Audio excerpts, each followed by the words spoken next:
Ladies and gentlemen, as we conclude today's summit, please join us in welcoming to the stage Frank Russo, CPAC Senior Advisor, Jan Jekielek, Senior Editor for the Epoch Times, and Alan Wilcat, Senior Advisor, U.S. Department of Health and Human Services.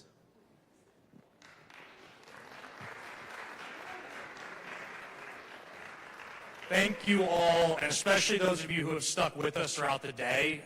It is an important sign that we are continuing this fight and that we're willing to put up with, I don't know, an extra panel or two.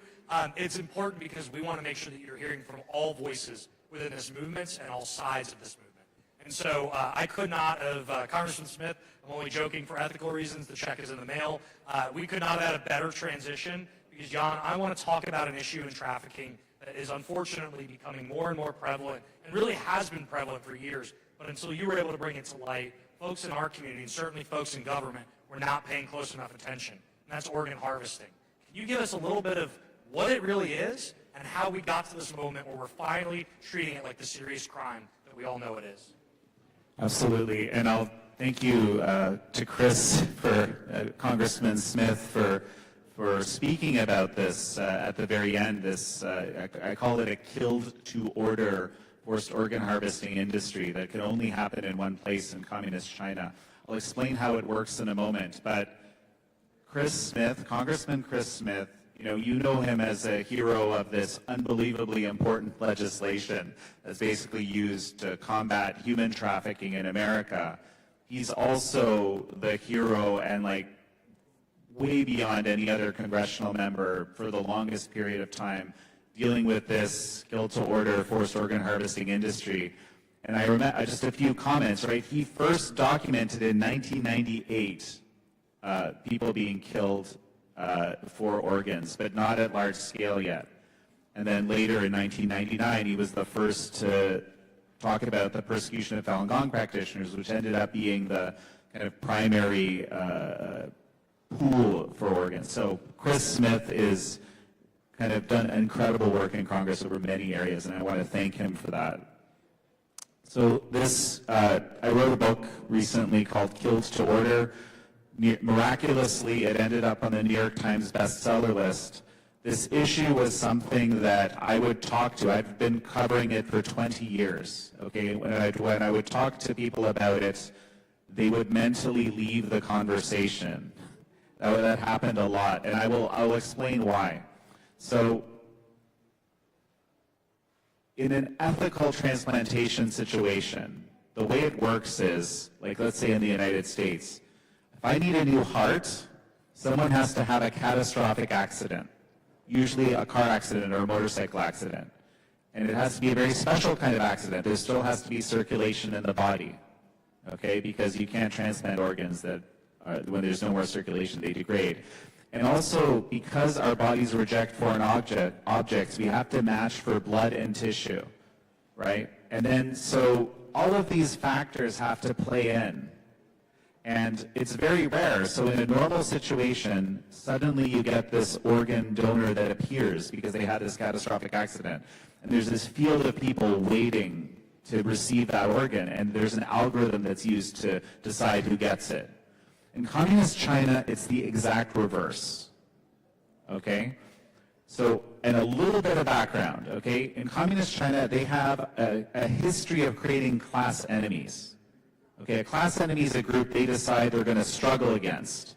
Okay, first group was landowners. They wanted to take people's land, so they pushed mass dehumanizing propaganda through the system to convince the rest of the society, to condition the rest of society to treat these people as dangerous, less than human, contemptible, right? And the only way out, you could confess that landowning was evil and you were glad that the Communist Party took your land. If you did that, you might live, okay? And they've done this to many, many groups over the years. In 1999, they did it to a popular spiritual discipline called Falun Gong, which had grown in numbers. It was very grassroots, very bottom-up. It had grown in numbers to be bigger than the Communist Party. 70 to 100 million people were doing it. No money collection, no hierarchy, no worship. It was a very truthfulness, compassion, and tolerance. These were the kind of core principles. the regime decided to crush it. Eradicate it was the kind of official line. So they black-classed these people, they pushed mass dehumanizing propaganda into the system against them. But this group, for whatever reason, became the first group to actually actively resist being made a class enemy. They publicly said, no, we're not evil people, we're good people.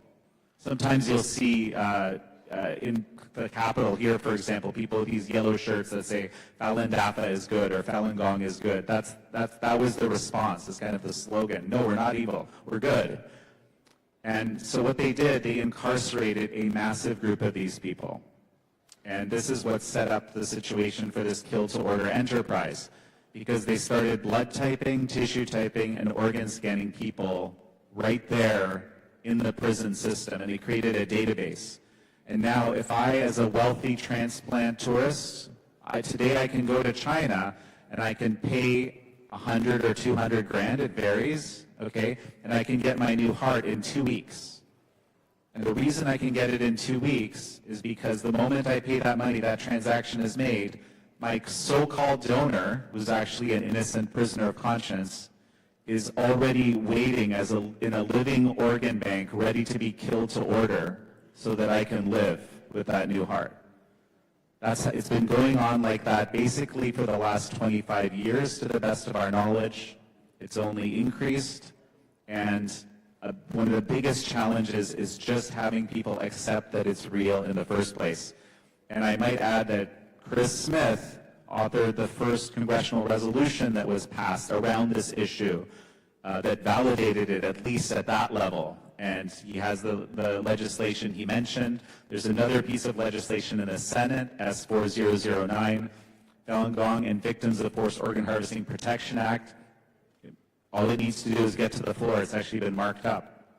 So progress is being made, but there's still a lot going on. There's still a lot of problems. Well, and I was going to say, if there's one thing you can leave us with, it is, yes, I remember when you presented to me for the first time, and now we've taken this show on the road to the Office of National Drug Control Policy. We were able to present to the drug czar and their staff, to the White House and elsewhere. The good news is that the minute that folks grasp this issue, they begin to want to do something about it. So you mentioned those bills. What is the next step here to make sure that we fight this head on, expose that Chinese Communist challenge, and then win in the end, which is to bring an end to that practice?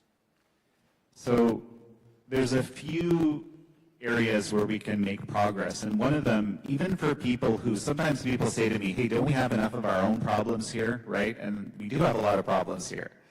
But the very least we can do is stop our own complicity in this. And I write a lot about this in here. For example, we train some of those transplant surgeons that do this here, right? We shouldn't do that. We provide funding. We provide grants from HHS, even in some cases. I'm writing a report right now as we speak. When I testified in Congress about this, Congresswoman Stefanik requested a whole bunch of information. We're putting that together for her. There's a whole bunch of things that agencies can do. We have university partnerships, okay, hospital partnerships. We offer technologies. It's the whole gamut, okay? We can stop doing all of that. This whole industry is tainted, unfortunately, the transplant industry, because you can imagine what the incentive structures are like, right? You have no reason to develop a proper industry if you have a whole living organ bank of people that you consider subhuman already. By the way, they added the Uyghur Muslims in the northwest of China when they realized they could get away with it. So a whole second group got added. This stuff spreads when you don't do anything, right? And there is this legislation, right? HR 1503, which is the bill Congressman Smith was just talking about. S4009, that's in the Senate. These are both really valuable pieces of legislation with teeth. I won't go into the details of how they work. There's 6 state-level bills that have passed. There's 6 laws now in states that prevent insurance, Medicare, Medicaid, for paying for China transplants. 44 states to go, and I don't see any reason why this legislation shouldn't be passed. And then someone earlier in the day mentioned Rotary, right? Rotary Club. Rotary Club has a dedicated satellite club now that's committed entirely to ending this forced organ harvesting atrocity. And people from all over different clubs around the world have joined it. It's actually one of their fastest growing clubs from what I've been told. So it's very interesting. There's ways for people to get engaged, even if they're not. I guess everyone here is, into changing legislation and so forth. But if you're just into raising awareness, that's been one of the biggest issues, is just helping people understand this is real. And this has been one of their tools. So I've actually become a Rotarian recently because they asked to use this book as one of their educational materials. You can get it at killedtoorder.com, by the way, if you're interested. And I highly suggest you do so. It is one of the most difficult, but also you give us a charge to action in the book that is so valuable. So thank you, Jan. Thank you for what you're doing. Thank you for the willingness to bring this fight forward, especially when it wasn't easy, and we're only going to continue to move in that direction.